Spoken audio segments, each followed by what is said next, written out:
Bonjour et bienvenue dans notre première capsule de formation d'autosensibilisation pour accueillir les personnes sourdes ou malentendantes dans votre établissement. Je me présente, je m'appelle Martin Boucher, je suis une personne sourde signante. Je serai votre animateur tout au long de cette formation. Je suis accompagnée de Marie Penel qui fera la traduction avec la voix. Si vous travaillez ou êtes impliqué dans un organisme œuvrant dans le bénévolat, si vous souhaitez accueillir les personnes sourdes et malentendantes le mieux possible, qu'elles viennent pour demander une aide ou pour devenir bénévole, cette vidéo est pour vous. Avec cette première capsule, vous allez apprendre davantage sur la communauté et la culture sourde et, à l'aide d'outils de communication, vous serez mieux équipé pour accueillir et répondre aux besoins des personnes vivant avec une surdité. Bien que ces capsules soient dédiées à accueillir des personnes aînées vivant avec une surdité, nous avons aussi adapté le contenu pour qu'il s'adresse à toute personne de la communauté sourde et malentendante. La capsule contiendra plusieurs parties. La première partie présente la démographie de la population vivant avec une surdité au Québec. Ensuite, nous allons voir ensemble rapidement les différents profils des personnes sourdes et malentendantes. En troisième, nous allons aborder le concept de la co-responsabilité d'interaction. En quatrième, le choix du mode de communication par la personne sourde ou malentendante et les comportements à adopter en fonction du choix. En cinquième, nous allons faire aussi un petit rappel des objectifs en énumérant les points importants à retenir. 6. Et enfin, nous allons vous présenter l'autocollant préparé pour les organismes bénévoles, ce qui marquera la fin de la première capsule.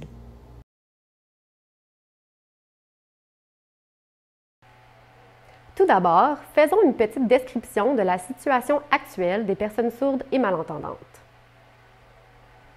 Au Québec, plus d'1 million de personnes âgées de 15 ans et plus ont une différence capacitaire selon l'enquête canadienne de 2017.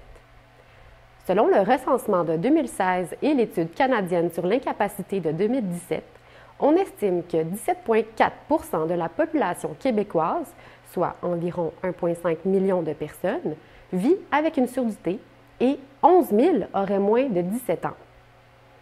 De ce nombre total, on estime que 10 000 personnes sont des locuteurs de la LSQ, la langue des signes québécoise.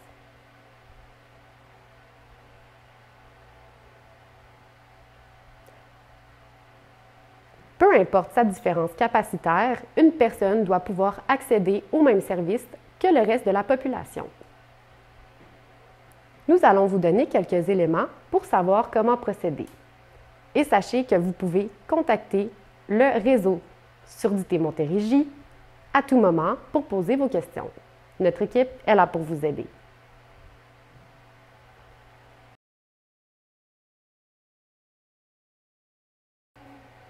Il est important de savoir qu'il existe de nombreux profils de surdité dans la communauté des personnes sourdes et malentendantes.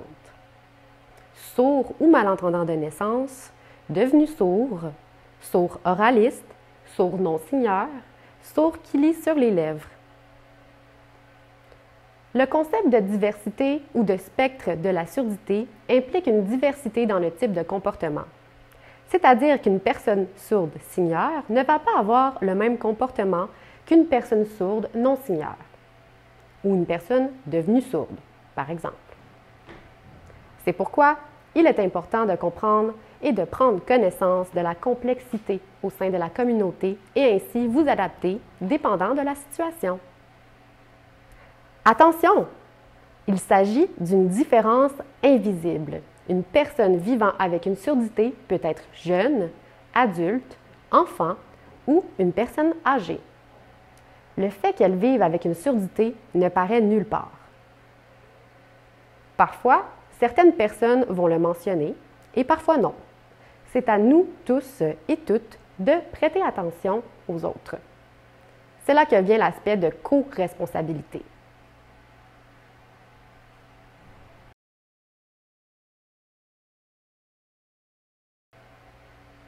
qu'est-ce que la coresponsabilité?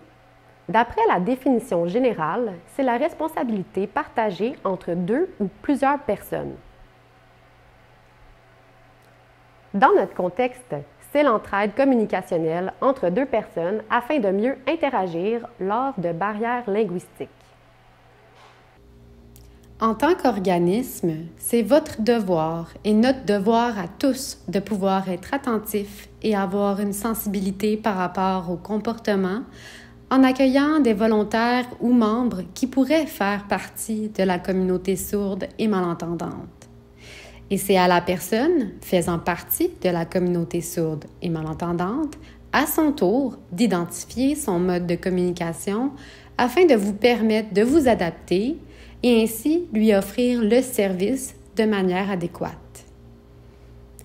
Alors, si une personne entre dans votre établissement, il est important de garder en tête qu'elle est peut-être sourde ou malentendante.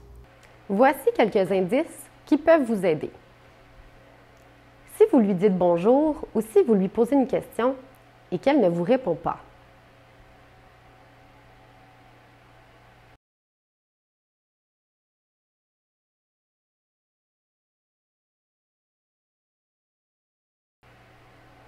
Si la personne vous demande de répéter plusieurs fois.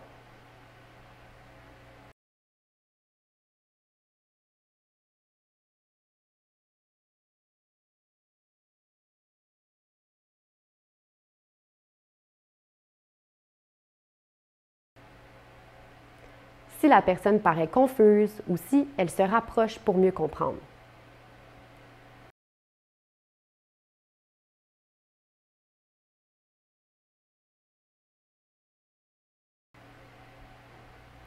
Si la personne utilise un autre moyen, tel que le téléphone ou un papier, pour communiquer.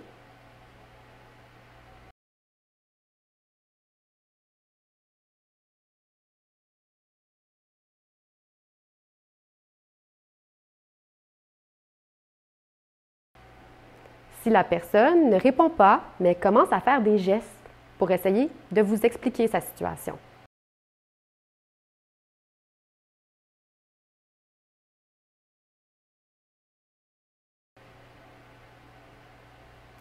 Si vous portez un masque ou autre obstacle cachant vos lèvres et qu'elle vous demande ou fait le geste de baisser le masque.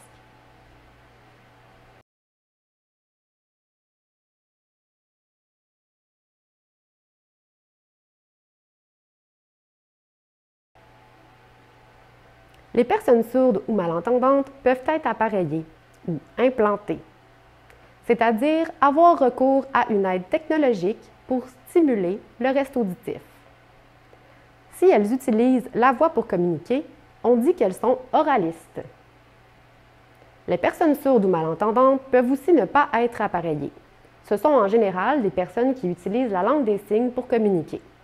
Par exemple, le mot « bonjour » et le mot « signer ». Ce sont ici les comportements et les profils que vous remarquerez le plus souvent. Lors de ces situations, il est important que vous fassiez preuve de patience et d'attention afin d'établir une confiance entre vous et la personne vivant avec une surdité que vous accueillez. Vous ferez ainsi preuve de compréhension et la glace sera brisée. Une fois que vous maîtrisez et que vous êtes attentif aux indices et que le mode de communication est établi, vous pourrez procéder à l'adaptation. Encore une fois, votre responsabilité est de connaître le mode de communication et de vous adapter. Ne vous inquiétez pas, nous sommes là pour vous aider avec ça.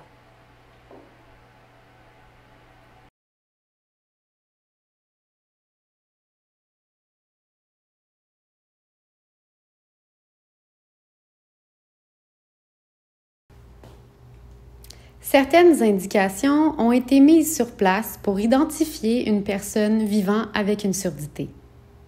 La carte orale, signe, écrit, lit sur les lèvres. Une carte a été préparée pour aider les personnes vivant avec une surdité à s'identifier. Certaines personnes le montreront et d'autres non. Cela dépend de la personne. Si la personne est oraliste, elle vous le dira en parlant. Une fois que la personne vous montre cette carte, Elle va identifier son mode de communication et cela vous permettra à votre tour de vous adapter en adoptant des comportements appropriés. Voici quelques conseils que vous pouvez mettre en application. Vous assurer d'être dans un espace éclairé.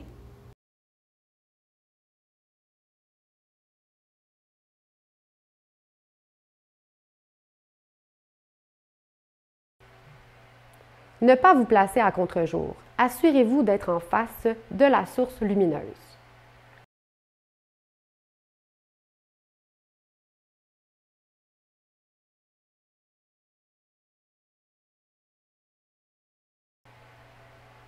Vous placez en face de la personne.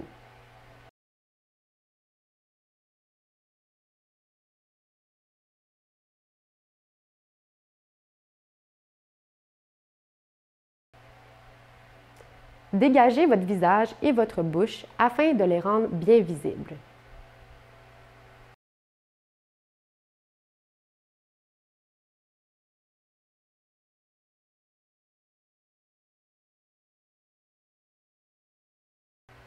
Avant de lui parler, s'assurer que la personne vous regarde.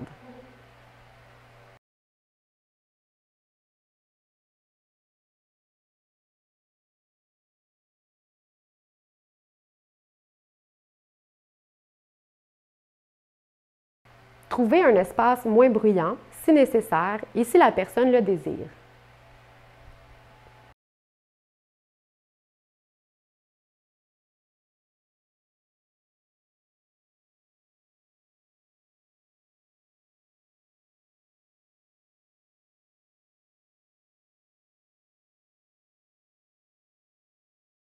Favorisez la reformulation plutôt que parler plus fort.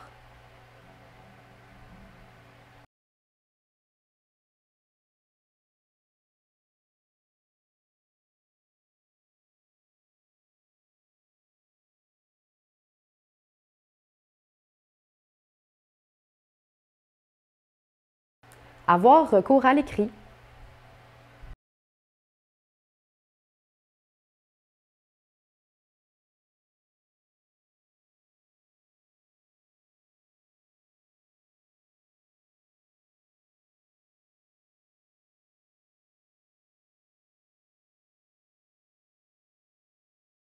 Pointez, utilisez l'espace et ce qui se trouve autour de vous. Soyez inventif.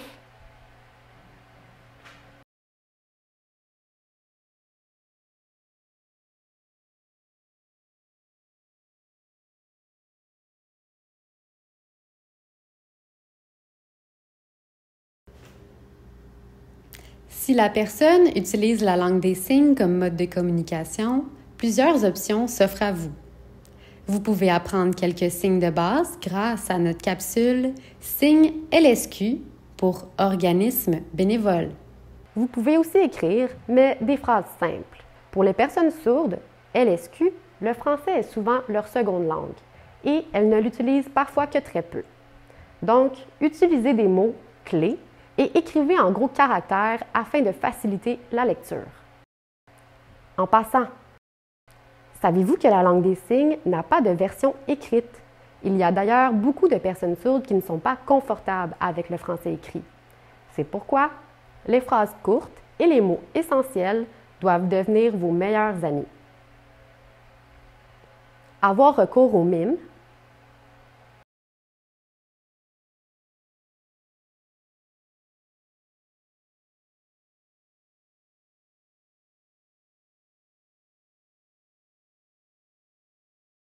Mais le plus efficace reste de faire appel à un interprète immédiatement par vidéo ou plus tard pour un rendez-vous par vidéo ou en personne.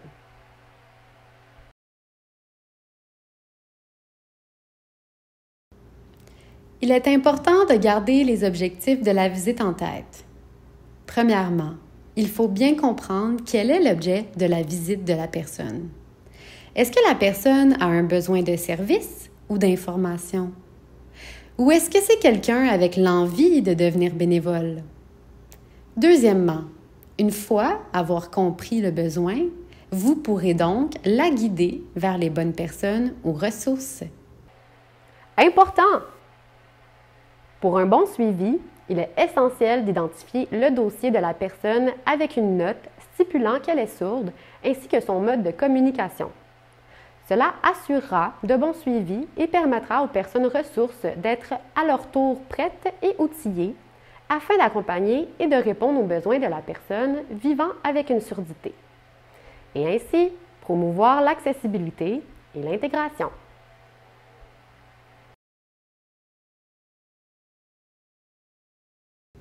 Vous avez maintenant complété notre première capsule de formation pour accueillir les personnes aînées vivant avec une surdité dans votre établissement. Êtes-vous prêt? Nous pensons que oui. Vous pouvez maintenant coller l'autocollant Allié sur la porte ou l'afficher sur le comptoir d'accueil de votre organisme. Soyez fiers d'être des alliés des personnes sourdes et malentendantes. Je suis Martin Boucher, votre animateur, et je suis Marie Penel, la voix derrière les signes. Et nous sommes contents de vous avoir accompagné tout au long de cette capsule. On se verra à la deuxième capsule dans laquelle vous et nous allons apprendre quelques mots en langue des signes québécoise LSQ. Au revoir et à bientôt!